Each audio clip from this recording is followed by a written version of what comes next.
Yo. 800-585-1051. We live on Power 1051 in New York. I have Wack 100 on the phone. What's up, DJ Sub? What's the word, man? I just got off the plane, man.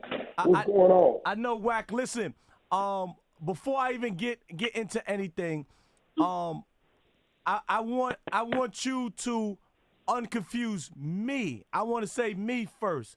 And why I say me is because a lot of times I get ridiculed for not only a 6ix9ine thing, but all other people. I play different music, and I feel like me as the DJ, you know, it's my job just to play music, not to judge what a man does in his personal time and things like that, just to play music. So me not being in the street life culture, and I see you with a picture with 6ix9ine, I was a little confused. So before I even start, can you unconfuse me and people like me? Well, there's nothing to be confused about. I did an interview with 6ix9ine because that's what I wanted to do. They didn't reach to me. I reached to them. And music is music. And I think what happens, or what has happened, is people keep saying street life and music. It's not about music. It's not about music that's the street life. It's just people talking about the streets. Right? So I don't even understand when people say, well, this, that, or other. What does one have to do with the next? If somebody knows something, he tell a story in the song, that's it. I don't see one real street dude that's mainstream. Right? Okay. Actually, I do know one, Lil Baby. Right? That's mainstream. The rest of these dudes be commercialized. They know a few things, you know.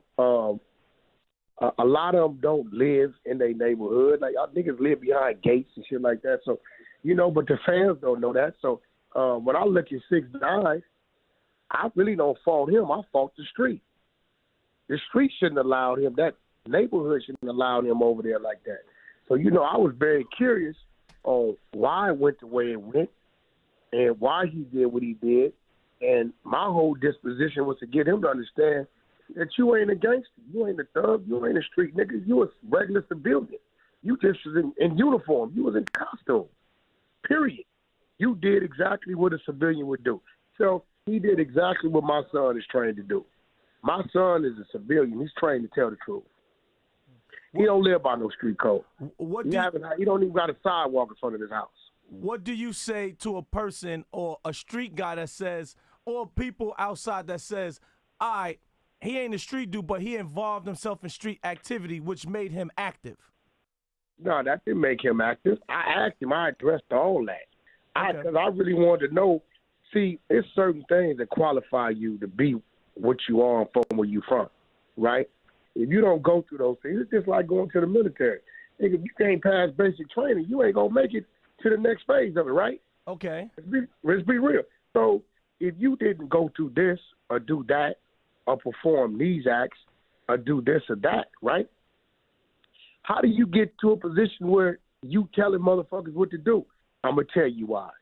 The streets, the so-called real niggas, has found themselves to be in a position where they are non-hustlers. See, this word gangster, it really came from us watching these mafia movies and all this type of shit. But one thing you notice about the mafia movies and the mob movies, they always did one thing. They made money. So it confused me how motherfuckers call themselves gangsters, but you're in the situation where you don't know how to make no money. So if a dude come on the block that making money, you say, fuck it. Here go the keys, here go all the secrets, and you run the block. He ain't been put on. He ain't put in no work. He ain't did nothing to earn this position or situation. So who do you blame? Do you blame the motherfucker that's infatuated because it is the streets and, oh, these dudes are going to let me do this? Or do you blame the block for allowing the infiltration? Which one? 6ix9ine could have never came to my neighborhood and did that. It would have never happened. Even if I wanted it to happen, the powers that be would have overrode me, and I would have got a DP. You understand what I'm saying? Mm-hmm. Nobody's bigger than the program, and the rules is written. So at the end of the day, this man ran with them people for 12 months. How did he know about things that happened 5 years prior to tell him, to talk about it? You know why? because them so-called real niggas ran their motherfucking mouth and violated everything that they fell up under to this kid who didn't have no obligation to that street code. He didn't get put on. He ain't go take life. He didn't go put in no work or no. He didn't do none of that. He had the bag.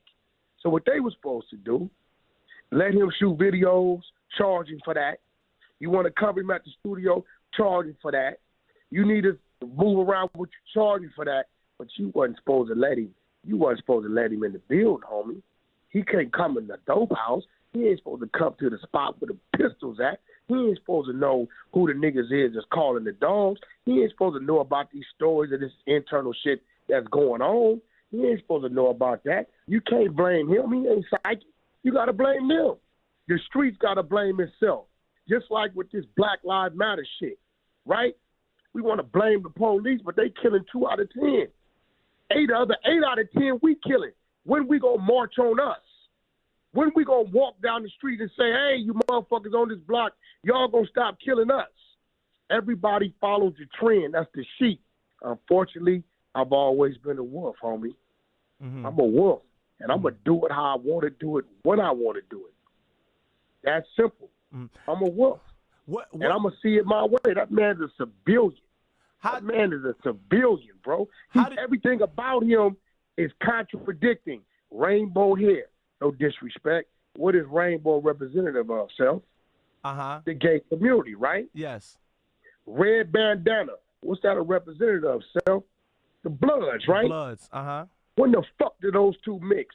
This is a gimmick. This is a gimmick. When he takes the costume off, he's Little Danny. Ain't no costume with Wack. I'm what I am. Wack, what do you say to a person that, all right, this guy told on Bloods and you are a Blood? So wouldn't you even feel a way it's like, all right, this guy told on people that's down with me? Listen, let me explain something to you. I'm from East Side Pacoima Paru Bloods, right? Okay. When a nigga from Pacoima Paru Bloods violates and does something, it's on Pacoima Paru to deal with that, right? Okay. If that individual comes back to my neighborhood and walks around my city, and guess what? Don't nobody touch him, I'm not looking at my homies from Compton to do something to him, right? So I go say that to say this. This kid is moving around with no security. All this jewelry, I seen it. Okay. Going to clubs. When he came home, niggas posted his address, where he was at, right? Ain't nobody did nothing about it, right? The obligation for that to be handled is in the hands of those that have been dealt that blow. They need to handle their business. This ain't a worldly thing. Handle your business. And the minute you start handling your business, maybe everybody else may say, okay, then that's what it is. Then the boxing might happen. But until then, you'll be a goddamn fool to do a job that ain't your job. Mm-hmm. I ain't listening. Who feeling it? He told on a bunch of dudes from non-trade gangsters. That dude, non-trades is everywhere, bro. They ain't restricted. Mm-hmm. That dude ain't hiding, bro. I watched it. Nigga came to me from a club and left me and went to a day party. Mm-hmm. Let's just be real, bro. I'm with you. I've seen him out. Are you surprised at the reaction of people? What the reaction of some people are having with this podcast that's coming out? I mean, no, because people are people, and in my world, right, the only ones that count is the ones that mean something that count, right? So I don't worry about the dude in Canada that got something to say, or a dude in the UK got something to say, or even a dude like my son who went to the penitentiary for robbing an innocent cab driver, right? This dude 3 years ago was scalping tickets for the BET Awards in downtown L.A. Mm-hmm. Same dude that, might be a little salty because I convinced Game not to sign him. Y'all remember he was running around behind Game. He was running, yes. But he was trying to be a rapper, right? So, I convinced Game, not to sign the dude because I didn't think he was worthy of our staff anyway. I got a personal relationship with my son, so it was kind of weird that he does what he does, but I think he's moving into the position of being this type of advocate or some shit. Like when the Black Lives thing kicked off, I seen him step out there. That's cool. That's what you want to do. I commend you for it, but who you are and what you stand for, it don't count in my world. I'm seeing he's saying I got paid. Hey, bro, I didn't get paid. I did the interview for free. Wack don't need no money, Mike Son. You need the money, Wack. Wack, you the one that's still trying to rap and do shit and charging the kids, the school's $2,500 to go speak to the kids. I go to the juvenile halls for free. I speak to the kids for free. I don't. That's your hustle. So I understand why he might need my name because there's no real relevance to his name. So I get it. So when people think and their opinion don't matter because their way of thinking and their frame of mind is theirs, that would make me like them. That would make me a follower, a sheep. And I'm a wolf. And unfortunately, bro, we make our own rules and we set our own pace. My table knew I was doing the interview. Everybody knew I was doing the interview. I told academics on Instagram to set the interview up. Did I not? Uh-huh. I told her. I didn't hide it. I went over there with my wife and kids. That's who went with me to the interview. Mm-hmm. Set little Danny down, and my whole thing, my approach was not a rat approach because I don't see him as that. Watch this. Motherfucking Vlad TV filed some shit on Rick Ross when they whooped his ass, had that man in court. Rick Ross had to fuck around, paid his man like $400,000. You remember that? I do remember that. It was Rick Ross against Vlad, yes. Who was Vlad's right-hand man every day after the fact? My son was Vlad's man every motherfucking day after the fact. Now watch this. I see Vlad as a civilian. So he did what he was supposed to do. I'm a strong believer in civilians are not obligated to street code. I see Vlad the same way I see little Danny. Danny's just in the costume pretending. He ain't that. He wasn't put on. He wasn't initiated. Nigga had a bag and niggas on the block that was broke allowed this kid to run around and do what the fuck he wanted to do. That's just like me throwing the keys of my Ferrari, one of my Rolls Royces, to a 12-year-old. You think he ain't gonna get in that motherfucker and drive it? Mm-hmm. He might tear it up. Ain't no telling what he gonna do. He ain't gonna treat it like what it is. He's just driving the car when he really shouldn't be. Do you feel like this is a lesson to like, I guess street people who Man, ain't no streets, man. Hey, okay. Listen, everybody need to understand this because I come from it when it was, and I'm looking at what it ain't. Everybody need to stop faking. It's neighborhoods from the West Coast to the South to the East Coast that at one point in time you could not drive in if they didn't know who you was. They would have took your life. They'd have robbed you. I can go to Bed-Stuy. I can go places in my neighborhood, Watson, Compton, and drive down streets and blocks, bro, and you don't see nobody. It ain't like that no more. Mm-hmm. They need to all stop fronting, homie. I come from it. Every cause has its end. Every movement has its end. Black Panther Party, so on and so forth. It started, it ended. Everybody got to stop fronting like this shit is some old 1986 shit. That ain't what it is. And that's just real. So the streets are being prostituted by the dollar. There's no code. There's no none of that no more. Mm-hmm. It's not there. Suge Knight proved that. Mm-hmm. Suge Knight from a neighborhood that you ain't going to college. You ain't going to this, that, being from over there. Nigga, you going to jail somewhere in your life. He got a badge.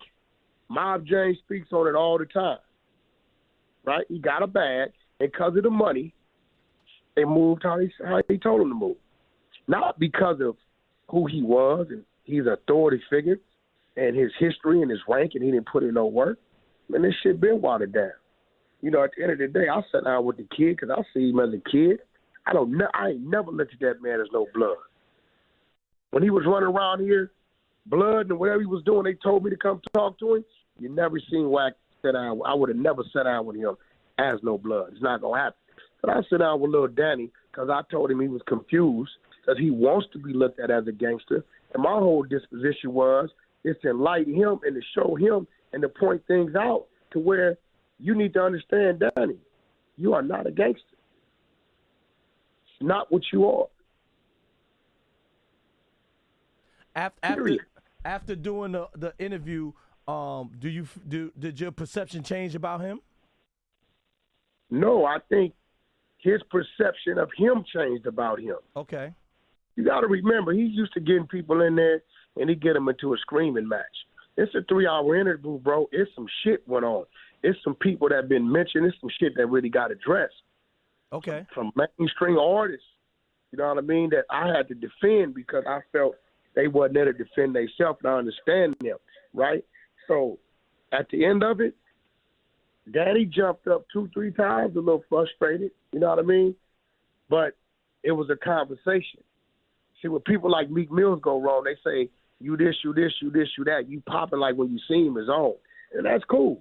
Just when you see him, let it be on. I never wanted to do nothing to the kid because I really don't blame the kid. I blame the block. If the block don't allow him to come in there and do that, if the block don't tell him about history that happened before him, he never has any ammunition to go in and say anything anyway. So who's at fault? The kid or the block? Well, that's why I said that maybe this is a lesson to, I guess, the block instead of me saying the street. This is a lesson to people that's on the block. Like, you know, watch who you let in your circle. Hey, bro, it ain't letting in. It's like certain things is earned. I got some people, like my brother Stat Quo. That's my brother. Love him to death, right? Mm-hmm. When I deal with Stat Quo, it's a peaceful, humble environment. You understand what I'm saying?